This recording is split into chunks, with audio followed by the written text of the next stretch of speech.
নমস্কার, আমি গোঘাট ব্লকের নবাসন গ্রামের এক বাসিন্দা।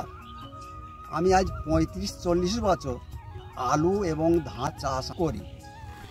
আলু চাষ করতে সমস্যা যেটা হচ্ছে সেটার নামই ধসা। সেই ধসাটাকে আমরা বহু ধরনের দামি দামি ওষুধ আমরা ব্যবহার করেছি, তাতে করে রেজাল্ট সেরম কিছু আমরা পাইনি, ফসলের ক্ষতি হয়ে যায়। তা এবছর কোম্পানির এক প্রতিনিধি দাদা, উনি ওই জমিটা 3 ভাগে ভাগ করে। এক ভাগ বিনা ওষুধে চাষ, আর 2টো ভাগ থাকে, একটা ভাগ আমার মতো করে চাষ করি আমার ওষুধে।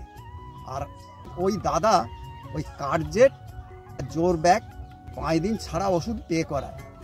তাতে করে দেখা গেছে যেই দিকটায় বিনা ওষুধে চাষ সেখানে গাছটা একদম ক্ষতি হয়ে গেছে। আর আমি আমার মতো করে যে ওষুধ ব্যবহার করেছি সেই দিকটাতেও ক্ষতি হয়েছে, তবে একটু কম।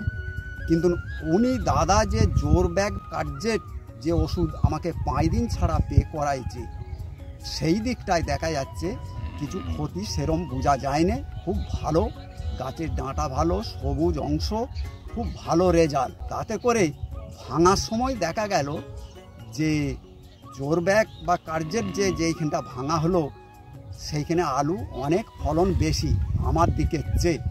এই জোর ব্যাগ ওষুধটা আমি তো ব্যবহার করবই, পাশাপাশি যেসব চাষি রয়েছে তাদের সমস্যা যেমন না হয় তার জন্য আমি এই জোর ব্যাগ ওষুধটা ব্যবহার করতে আমি অবশ্যই করব।